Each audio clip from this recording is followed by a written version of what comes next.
Good afternoon, everybody. Keith Engle here for TGI Sports Talks MLB update. Great to have you with me. Sorry we're a couple minutes late here. I had little technical difficulties. I was signing off a meeting at work, and I got back to sorry, I got work issues going on here. I was signing off work, and I got back to my TGI Sports Talk computer, if you will, and I was all frozen up. I couldn't do anything. I had to reboot quick, so we're a couple minutes late, and I apologize. I want to welcome everybody watching this afternoon on Facebook, TGI Sports Talk's Facebook page, our YouTube page, our X page. A lot of viewers coming from X. Love that. Welcome everybody from Let's Talk Sports YouTube page and Northeast Streaming Sports or National Streaming Sports Roku channel.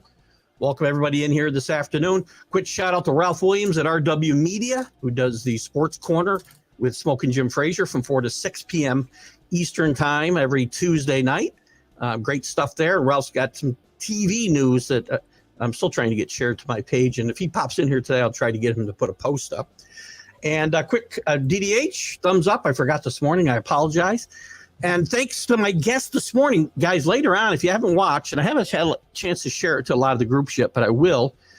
We had a great one-on-one interview this morning, one-on-one with Keith Engle, with Randy Lerch, former Philadelphia Phillies, Milwaukee Brewer, Expo pitcher. We talked a lot about Randy's career, his life, the high expectations as a major league prospect, and you know, the choices that you make that can really derail you. And it's all detailed, and the recovery, by the way, it's all detailed here in his book, God in the Bullpen, the Randy Lerch story, a big leaguer's battle with drug and alcohol addiction and cirrhosis. He wrote that in with his unrelated co-author, Harold Lerch. So check that out and check out the interview. We had a lot of fun today, and we went for an hour and a half today.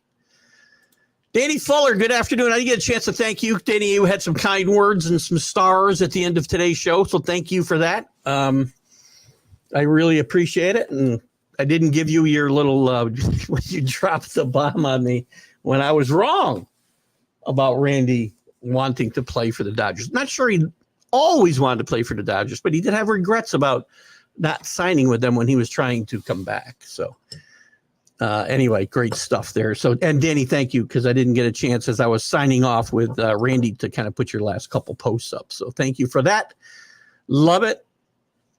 Chris F. Grave, thanks for the heads up, I guess, about the show today. Drew, good to have you with us this afternoon. Yeah, you got to love Spectrum.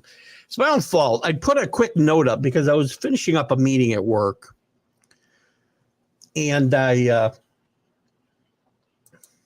what did I do? Hold on one second. Got to check something. I was finishing up a meeting at work, so I was getting ready to make a post real quick. I may be a few minutes late, and I was going to hit it if I needed to. We did finish up before 3, and I wasn't going to need it. But by the time I went back, I couldn't dismiss anything. It was stuck there. So anyway, user error. Go Dodgers. Next 3 games. What the Dodgers got this weekend? Phillies and Mets in London, by the way. We're going to talk about some stuff here today. I want to get into a few things. I didn't even pull some of it up yet. Where are the Dodgers? I don't think they're playing. I think there's a lack of interest, and they're not playing this weekend. Houston. No, that's the other Los Angeles team. Oh, Yankees and Dodgers. How did I not know that? Oh, my God. Little side bet, Danny. That'll be a good series in the stadium, starting at 7:05 tonight. We're starting the immortal Cody Poteet. Sounds like somebody from Petticoat Junction. We'll get into some stuff today. I want to talk about the gambling issues of the players suspended this past week. It was after the Sunday Stream of Consciousness, I think. I think it came down Monday. One player for life, and then I think 4 other players for one year. We'll get into also some conversations about some conversations about the White Sox. They are now, they got 14 losses in a row, which is a franchise record. They're on a pace for 124 losses. Yankees are hot with 8 in a row, playing the Dodgers, who have this one of the following best records in baseball. Yankees now have the best record in baseball. We'll talk a little about the Phillies-Mets series in London. Soto and Judge, who are the best lefty-righty combinations that you remember throughout history? I can think of if you want to count Mantle as a righty because he's a switch hitter, Mantle and Maris, Aaron and Matthews, Mays and McCovey, Manny and Big Papi, Bonds and Kent. Who else is out there? No acknowledgement needed, Keith. Thank you for all you do. Thank you, Danny. I mean, your compliments don't fall on deaf ears. I don't take that stuff for granted, and if I don't thank you guys enough, then I apologize. Soto's problems at arm's length. I worry about, the Yankees aren't professing a lot of worry, but when we're talking about the forearm, you get into those tendon issues. This could be a major issue. We'll find out. Side bet, favorite drink. I'll be in Baltimore in September. We will meet soon. I'm not allowed in Baltimore. I've been, there's a restraining order since when I used to go to some Yankee games out there. I used to go to Baltimore to watch the Yankee-Baltimore series all the time because it was so much cheaper than going to the stadium and get better seats. And that's when Baltimore was terrible, of course. It isn't today. Oh, did I say Judge and Stanton? I meant Judge and Soto.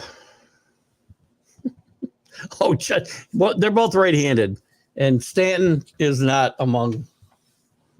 Stanton's not in the class of guys I just talked about. That's for sure. Even if he was left-handed. Cleveland, what makes them thrive with a roster like that? Is it analytics? Chris. Let's not give analytic people any fodder. I've been looking for something here. Oh, God, anyway. The gambling deal, though, is this just the tip of the iceberg? I got a feeling this could be the tip of the iceberg. And I was asked on a show the other day, do I agree with these suspensions? Which, by the way, here they are. Four of the players: Diamondbacks pitcher Andrew Saalfrank, Athletics pitcher Michael Kelly, Padres minor league pitcher Jay Groom, and Phillies minor league pitcher Jose Rodriguez were given 1-year suspensions because their betting took place while they were minor league players. But San Diego Padres utility man, I'll probably say his name wrong, Tocopita Marcano, who was on Pittsburgh's injured list when he placed bets on MLB games during the latter half of last season, received the ultimate punishment, a lifetime ban. By the way, it turns out this guy bet, is the numbers here? I heard the numbers. Where are the numbers for this guy? He won like 4% of his bets. He reportedly made 231 Major League Baseball related bets totaling $87,319. And I heard he won 4% of his bets. Bet a lot of parlays from what I read, but he was betting on his own team. And guys think, well, that's not so bad. It's not like you bet against your team. It is. When you don't bet, it sends a message to people who know you're betting on your team all the time. Pete Rose had the same argument. I never bet against the Reds. It doesn't hold water because the gamblers know when you don't bet on the Reds, you don't expect them to win. So you're really betting against them in their mind. You may not have put money on it, but you're betting against your team that night. So listen, I have no problem with the suspensions, the sanctions that are put on these players. By the way, this Saalfrank wagered $444 in MLB related bets in about a 6-month period. Kelly, just give any numbers for him. He wagered $99. $99. What's wrong with you people? Groom was only a punished player who has yet to appear in the big leagues. What did he do? Doesn't say what he bet, how much he bet. Rodriguez, $99. You let yourself get suspended for a year. You're a moron. You're a moron. And again, I'll get to Major League Baseball in a second. I am not giving them a pass here in any way, shape, or form because they're in bed with the gamblers. You send a message to your players that it's okay. It doesn't matter. It's right in every locker room. Baseball Rule 21. Any player, umpire, or club or league official or employee, a lot of wars in there, who shall bet any sum whatsoever upon a baseball game in connection with which the bettor has a duty to perform shall be declared permanently ineligible. That's in every locker room. You let yourself get suspended for $99, Michael Kelly? You guys are nuts. But MLB, you're sending the wrong message to these guys. You're in bed with gamblers. Listen, I like to bet on games. I don't bet a lot of baseball because it's a bad bet. But I like to bet on a horse race. I like to bet on football. I like to, I'm not saying there's anything wrong with it. But if you're involved with the sport, you shouldn't be doing it. It's pretty simple.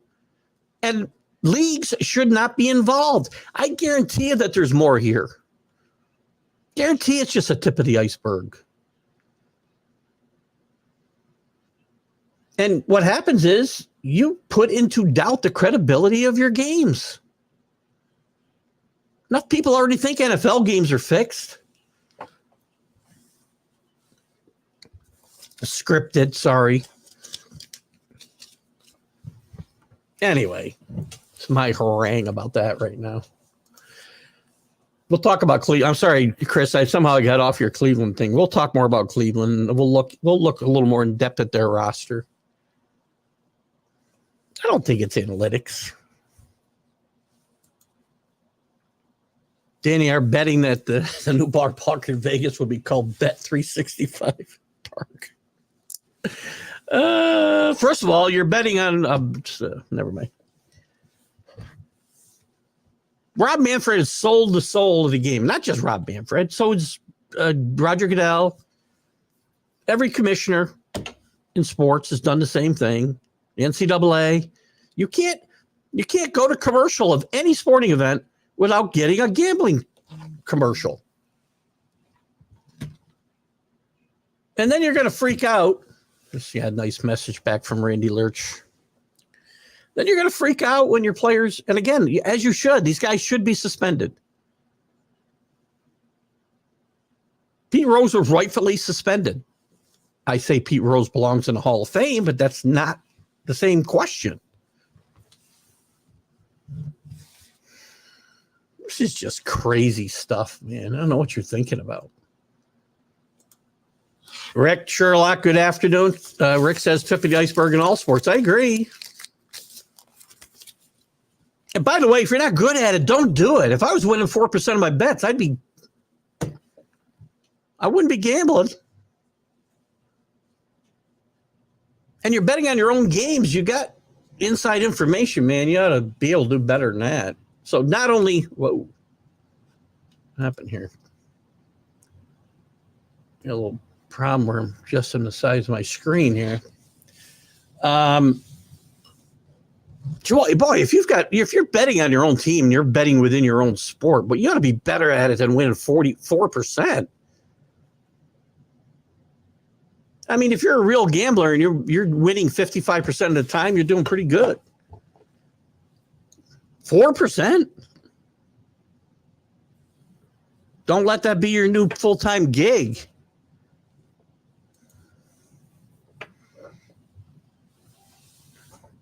Drew talking about Cleveland's culture, its success, I should say, through organizational culture. Same as with Tampa Bay. Doesn't matter if you lose general management, dugout manager, even players. The culture seems to dictate a one for all and all for one philosophy. Which is good on the face value. It doesn't win championships, apparently, though. I mean, as good as Tampa's been and as resilient as they've been outside of this year, because they still stand in fifth? Sorry, there aren't that many teams. Fourth place. They got to 500 in the American League East, but they've never won a title. They've been to a World Series, 2 World Series, and never won. If that's the ultimate goal, it's, if you want to compete and which is something to be said for, competing and being in position to challenge for a championship every year. We have this discussion all the time, right? Teams that have never won a lot, would you sell your soul or, do whatever you had to do to win one title and forfeit the next 10 years? Guys like Rick have told me yes.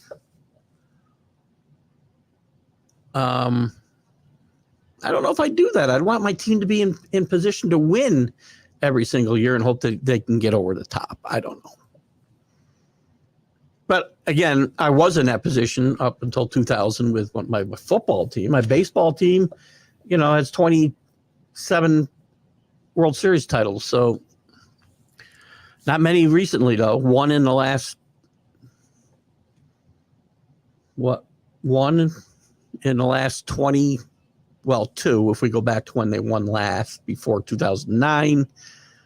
We got to go to 2000. So in the last 24 years, they've won twice.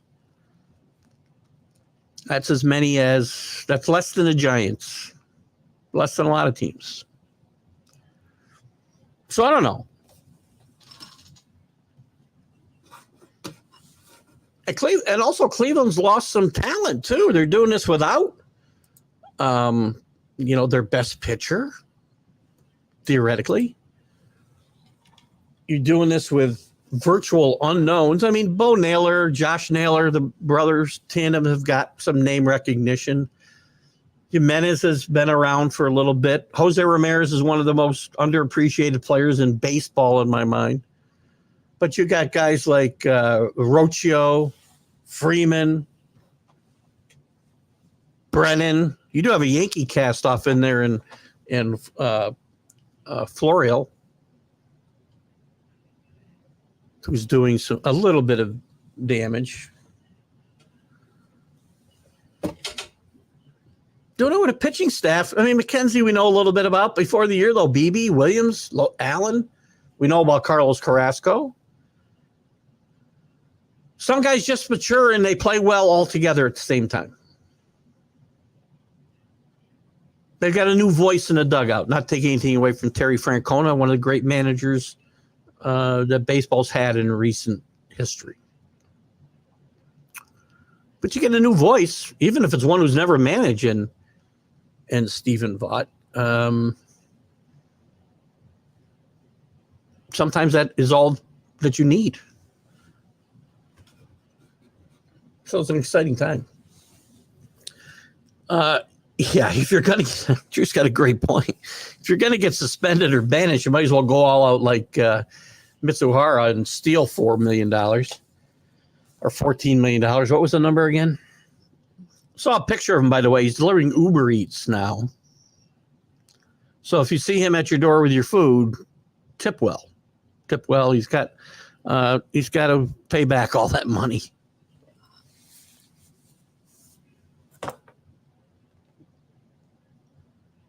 That's a situation where I'd be surprised, by the way, if I keep waiting for the shoe to drop. But it's not about Ohtani. People keep thinking Ohtani had to be involved or covering it up. I don't think so. I mean, it would be devastating for baseball to have that happen. But I don't think that's the case. I think if there's anything that may be another shoe to drop there, it will be that he was betting on Major League Baseball. I'd be shocked that a guy who's that far in a hole and trying to dig himself out by stealing his employer's money to gamble would not bet on a sport that he had some inside information on, because he's right there close to the action. He knows who's hurt. He knows who's hot, who's not. It's all right there in front of him. And if you're that desperate as he obviously was, I find it hard to believe he didn't bet a single nickel on Major League Baseball. Anyway, we're all co-addicted now with the accessibility to the internet, says Chris. It's opened up a whole new world to different addictions. Good point. The internet itself's an addiction, right? Again, these are even, I don't know if clinical is the right word, but they're real things. They aren't made up addictions. They're real things. The internet itself. Younger people have it tough when you think about it. Would you want to be 20 in this era? I would not. I wouldn't. A lot of downsides to what goes on in the world today and being young. When I was 6, you say 20, Chris. What about 12, 10? When these guys are first exposed to this stuff. God, I hope not. I hope not to see a smartphone in my granddaughter's hand until she's 18 years old. That's unlikely.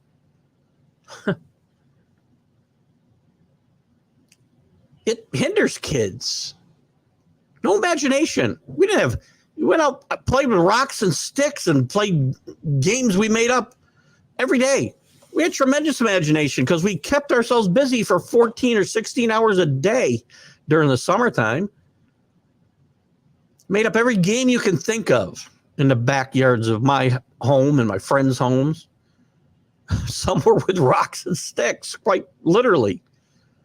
Many included balls and broken bats and hitting basketballs with baseballs and playing in pools, playing pool baseball. We did more things than you can freaking think about, man. This is why we don't play for money in our fantasy league, right? You don't want to be addicted? Oh. Play for money. Maybe I wouldn't be in last place. Steve Orpello in Perth, good afternoon. Good to have you with us.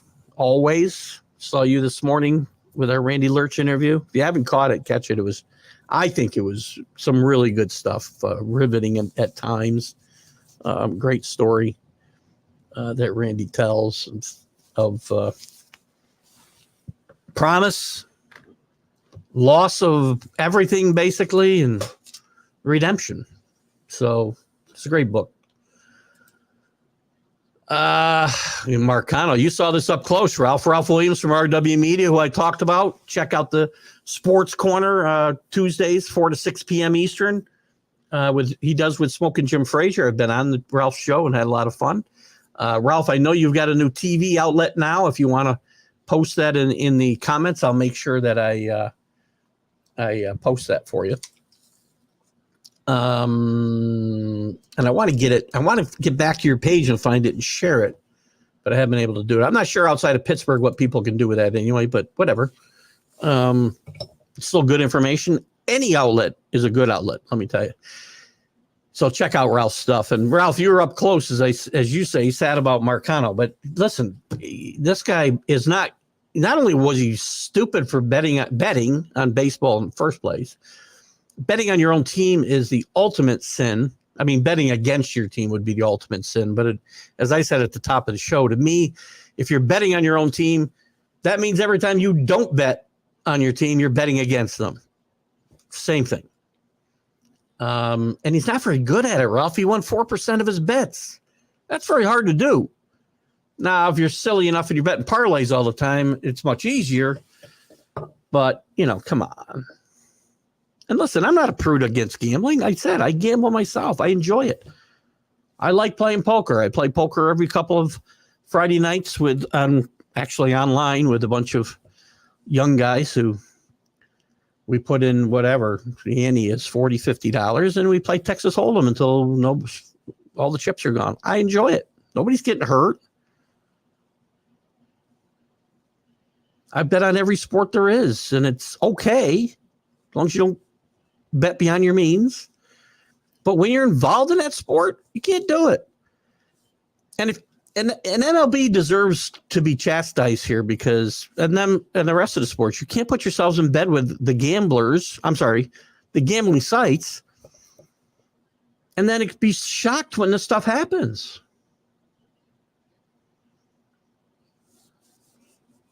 So anyway, 'tis what it is. JB, how are you, buddy? 4.5 game lead over your Birds right now. We got a tough series, mano a mano against the Dodgers this weekend. Keith and Danny Fuller going head to head. Here's Ralph again. I think what it is, Ralph, because this happens. If I were to comment, I would get, I think, both my Facebook feeds, my YouTube feed, and I think even the Northeast Stream Sports feed would come up with a hello. That's why we get multiple comments from Ralph sometimes. So, but Ralph, if you want to put up the information about the TV outlet that you're now affiliated with, you can feel free to do so. I'll be glad to post it. Drew, where are we? Yanks 8-game winning streak and above 700, best record in baseball. 0.002% is 0.002%. We have the best record in baseball. I still have some concerns, by the way. Cole threw this week without any incident, by all accounts. He'll be looking at a rehab assignment soon. He'll pitch another great game the other night. Just not just hard to score runs on this guy. It's hard to hit again. He doesn't give up hits. And now he's not walking anybody. He's the best pitcher in the American League right now. I still worry about a lineup that has 4 guys in it every day that are below or just above 300 on base percentage. That still worries me. So, again, we're not home free here. Injuries and other things can derail this season just like anybody else's. So I'm not crowing just yet. Drew also mentions the Reds finally starting to get on track. They moved to the 3rd place, 3 games under 500 with a 5-game win streak, 7-3 in their last 10. Great job by the Reds. Maybe I should say David Bell's in trouble every week. All right, David Bell's in trouble again. I'm going to say David Bell might be fired. Just kidding. Again, we're going back to the Yankees. That Judge Soto righty-lefty combination, you guys thinking about it. Everybody in this room today has got great history. Some of us more than we'd like to admit with Major League Baseball. How many right and left-handed combinations can you pick out that were this good? I came up with a few. I cheated a little with Mantle and Maris, Aaron and Eddie Matthews, Henry Aaron and Eddie Matthews, Willie McCovey and Willie Mays, Manny and Big Papi, and then Bonds and Kent. Missing anybody? I got to be missing somebody. Good thing I'm taking a beating from the commissioner. You got me to hold up the bottom, don't worry. I can't. It's getting so. I don't have room on my IL. I don't have DL. I don't care. You can Yahoo. You can label it anything you want. It's a disabled list. The worst. I'm the worst. I'm like a freaking dog with a bone, right? Friday, it's time for a birthday. I don't want a birthday. I've given up birthdays. Happy 66th birthday to former twin Tim Laudner. I didn't know Tim was that old. He wasn't a 40 homer guy. He didn't hit a lot, but Tim Laudner was a good player. Tim Laudner, I believe, played with those Twins teams that won World Series. Did he not? Let's see when he played. Very respectable catcher, by the way. I love the baseball reference. Played with the Twins his whole career from 81 to 89. So he was on the 87 team and played 113 games that year, hit 16 homers with 43 RBIs, only hit 191. Decent defensive player. So happy birthday, Tim Laudner. 66. God, that's got to make me like in my late 40s. I must be getting old. Padres do lose 5 in a row with more losses in sight given their pitching woes. Their whole pitching staff is hurt, isn't it? Except for, except for Dylan Cease. Only bright spot on my team. I look at my teams, and I think the teams aren't bad. I don't know. National and Marlins down to 4 in a row, making the Mets look reasonable. Oh, wait till the Londoners get a view of the Mets. Mets and Phillies are playing in London this week. Tomorrow's game's on at 1 o'clock on Fox, I think. Again,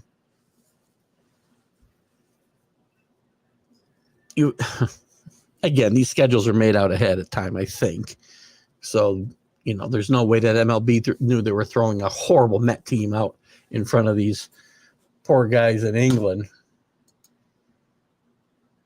Mariners rousing. Listen, I was going to mention the Mariners. Yes, they pulled away to what, a 5-game? Is it a 5-game lead? Where am I? Yeah, 5-game lead. The Rangers can't get out of their own way. I mean, Allen was on last week, and I did something with Allen last Friday night. Check that out on Let's Talk Sports. We did a like a retro.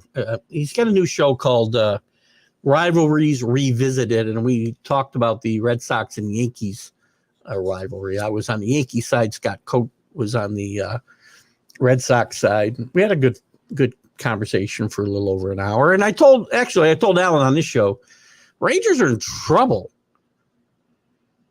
I mean, I've chastised both the Mariners and the Rangers for not putting their foot on the Astros' throat while they could. And the Astros, again, after a good spurt to kind of get themselves back in the thick of this, have now fallen to 7.5 back. Only 4-6 in their last 10. The A's starting to kind of right themselves, or I shouldn't say right themselves, figure out who they are. And the Angels, Ron Washington, they have won 3 in a row. But this team, I feel bad for a good baseball man like Ron Washington to be saddled with this team. I'm kind of all over the place here. The Yankees, 4.5-game lead, as I mentioned a little bit ago, over the Orioles. Orioles still playing great baseball. 639 is not a bad winning percentage.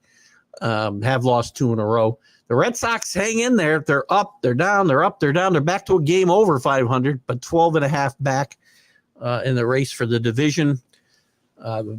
The Rays have won 3 in a row, got the 500. The Blue Jays have won a couple in a row. Couple games under still. 14 games back, though. Guardians, we talked about, 656 winning percentage.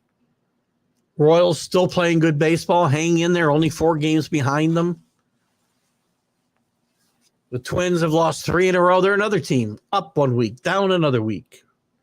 Falling to 7.5 games back. The Tigers, scrappy, 6-4 in their last 10. I had this team getting to the playoffs, so we'll see if they can make some kind of run here. It's certainly not too late with all the wild cards. I mean, what are there, 10 wild cards now? I'm being facetious. Before I go to the National League, a couple of comments. Here's Ralph. Here's Ralph's TV information for you guys around the Pittsburgh area. He's on PCTV channel, PCTV. I'm going to guess that should be maybe Comcast channel, Verizon 47 in Allegheny County. And you can check it out on PCTV's Facebook page as well. So if you guys if you want to watch Ralph's stuff, Ralph does some really good stuff, by the way, even outside of sports. We'll comment on local politics and national stories, and Ralph does some good stuff. The Orioles are done. Come on. I know you're being facetious, JB. Yanks winning the pennant. Do we still call it a pennant? We do. Not for winning the division, for winning the league, it's a pennant. I don't know. That might be offending somebody for all I know. I mean, just beyond, No, your Orioles are not done. Your Orioles, listen, if I had to make a pick still today, My pick for the World Series was the Dodgers and the Orioles. And even as a Yankee fan, I'll stick with that. Because, again, I see some danger signs for the Yankees as well as they're playing. And again, I don't want to beat up on my team. They've won 8 in a row. They got the best record in baseball. It is what it is. You are, that fat bastard, Bill Parcells said one time, you are what your record says you are. And the record says the Yankees are the best team in baseball. Now, come playoff time, I start to worry about those guys like Stanton and like DJ since he came back and like Verdugo and Glaber, who, by the way, Glaber's got some of the worst baseball instincts of anybody I've ever seen. Yeah, I'm pretty sure you'll see Glaber out of here at the trading deadline. The guy, I mean, he stood one night, was it this week? I think it was this week. Basically stood at home plate and didn't run because he said he didn't know where the ball was. It's the same guy whose base running strategies, as I keep telling you, are to run until you get tagged.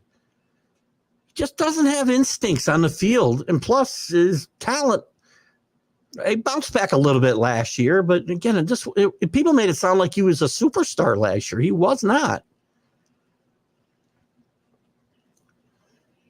So I worry about some of these spots in the lineup when we get to the postseason. Now, they're going to get to the postseason. There's no doubt about that. We got good reinforcements coming. Without making a single trade, you've got guys coming off the disabled. When you get Garrett Cole joining your rotation in midseason, that's like picking up, Tom Seaver at the trade deadline. Sorry, I don't mean to compare Cole to Seaver, but whatever. Ralph starts next week on PCTV and live in August. Good to know, Ralph, and congratulations on that for you. Good to have it. What's Steve got here for me? I haven't heard anything except they were doing some x-rays. Let me see if there's any new news here since we're talking about it. I worry about this forearm injury because, again, man, the tendons there, again, you start looking and worrying about Tommy John type stuff. Let's just see if there's any news since we chatted here about this morning. He exited with a forearm injury. He'll get tests Friday. Post says the same thing. So no new news yet. Yankees Juan Soto gets verdict on MRI. Hold on. I got something from 33 minutes ago. Crap. This isn't what I can read. It showed inflammation. Until the inflammation goes down, you don't really know if you have any damage in there, by the way. Yeah, so I can't read the rest of that article. So apparently, from what I can see here, he's got a verdict on the MRI and showed inflammation, which to me, until the inflammation goes down, they're not going to know whether there's a significant injury to the tendons or whatnot there at all. So. Listen, I was hard on Soto before the season. I mean, he's a great hitter. The Yankees brought him here to hit, not play Gold Glove defense, not be the best base runner in the world, because we know that's not what he does. He's a great hitter, and he's done what the Yankees have asked. Ralph talks about Marcano really messed up. Young guy, don't know what he was thinking. I don't either. I mean, he was a prospect, a decent prospect, not a major prospect in the Padre organization. And I don't know what these guys are thinking about, Ralph, and again, these sports leagues don't do these guys any favor when they tell them don't do this, but then they turn around over here and they do what they want when it comes to the gambling sites and take the gambling sites' money to advertise the promotion of gambling. I have nothing against gambling. I do have something, when you have these pretty clear rules, if you bet on a game you're associated with, you will be banned for life. Mays and McCovey, that's the first one that came to me too, Drew. They keep judging Soto together. They could match. I don't think anybody really matches the career stats of Mays and McCovey together. Although Aaron and Matthews are pretty damn close. I think Matthews is a very underrated player. 500 home runs plus. What's going on? I'm looking at work and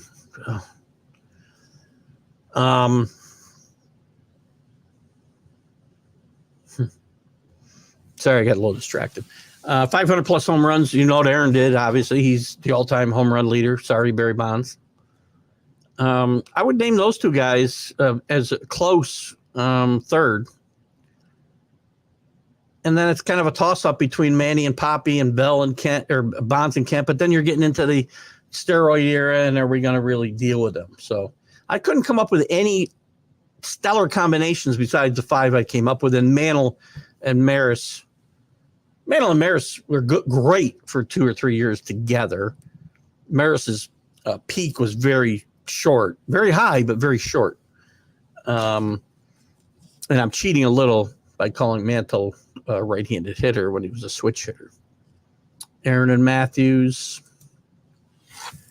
Half the division leaders half the divisions have only the leader over 500. Again, you know what? There is not, again, there's a lot of bad baseball being played out there.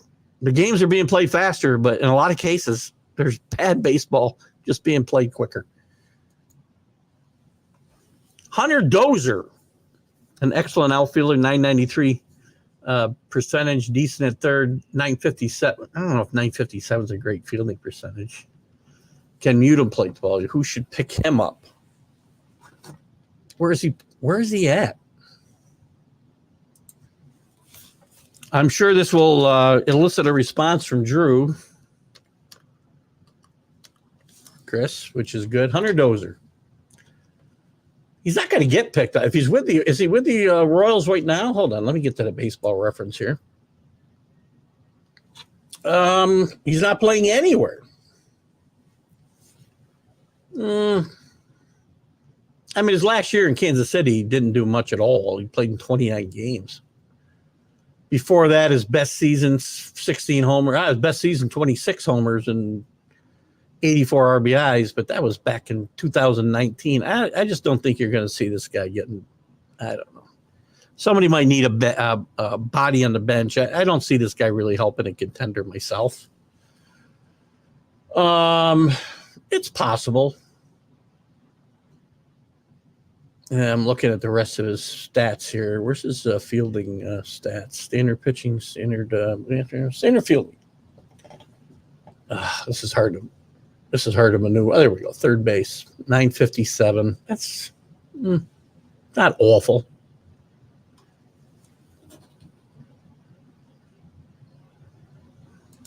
The name I would not have thought of, but it's somebody could look to pick him up for depth. I mean, he's not a guy who's going to make a major impact in a pennant race.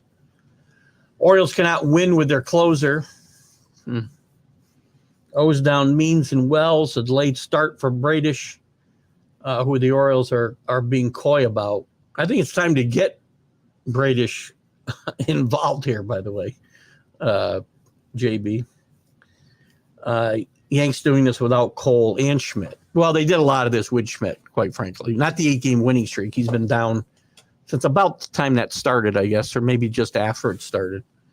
But Clark Schmidt had made some great progress. And anybody who watches me and watches this show and other shows that I do, they know how high I am on Clark Schmidt. And again, as I said before, bringing in Cole's like you're getting a Cy Young Award winner at the trade deadline, basically.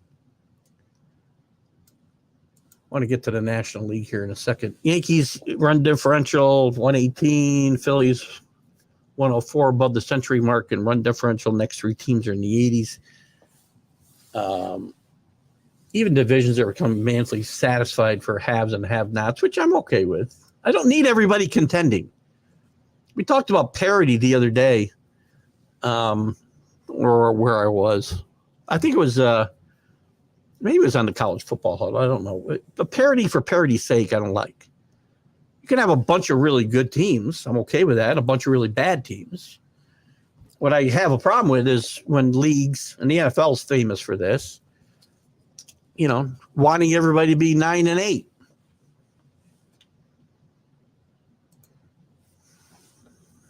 Arias, right. Leading the majors again with a 335 batting average. Not challenging 400 this year. Soto is hurt. Don't know whether he's playing tonight or not. They may hold him out as a precautionary situation the next couple of days. I would. Again, if you take an MRI on somebody, inflammation is all you see, then you don't know what you have injury-wise.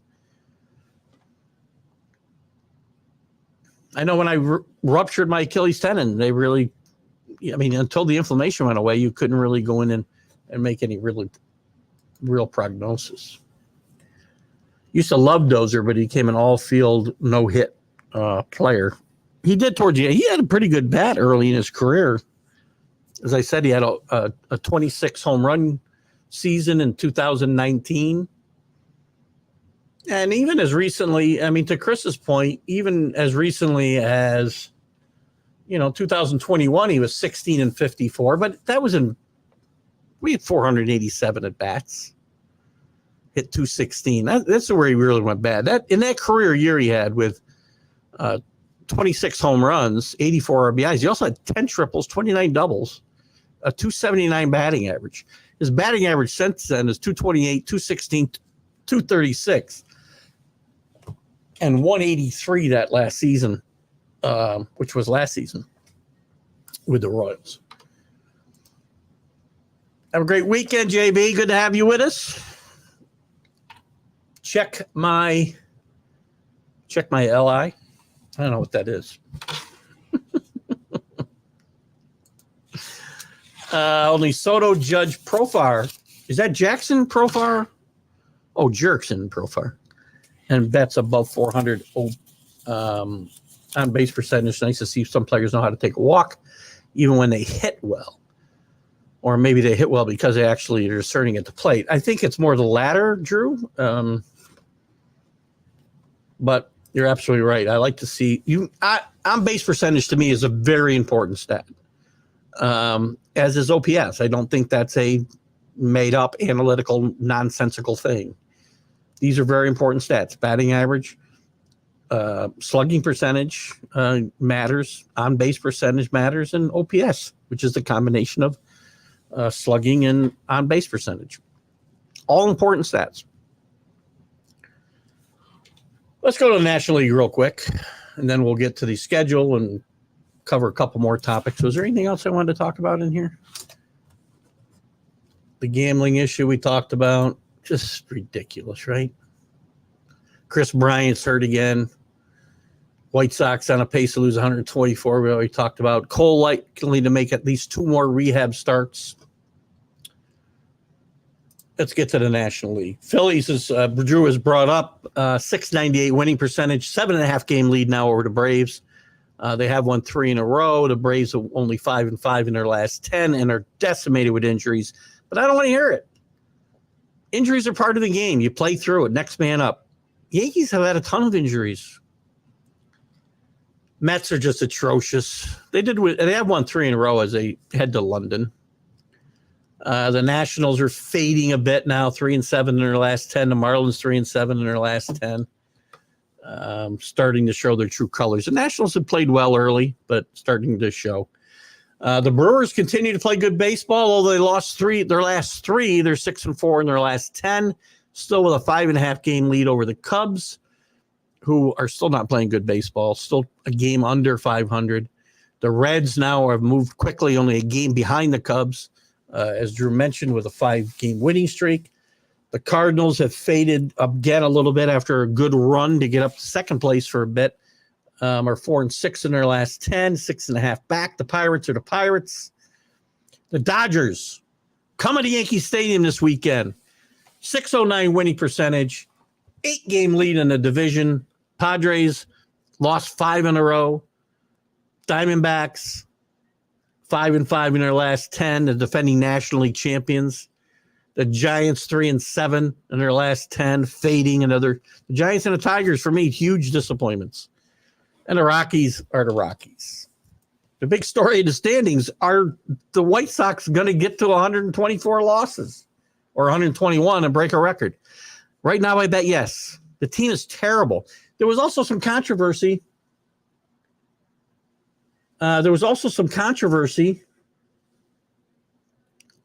With the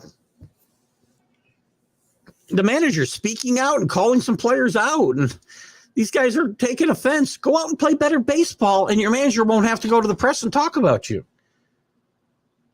My bigger problem with Aaron Boone is he won't put anybody on the spot. MLB ERA is 3.96. Batting average is 240. Don't worry. We'll do something to try to get that batting average up, Drew. We'll make some rules changes. Rob Manfred is all about increasing batting average and runs scored. We all know that because that's what ESPN wants is video game baseball. Ugh. Let's look at this week's schedule quickly.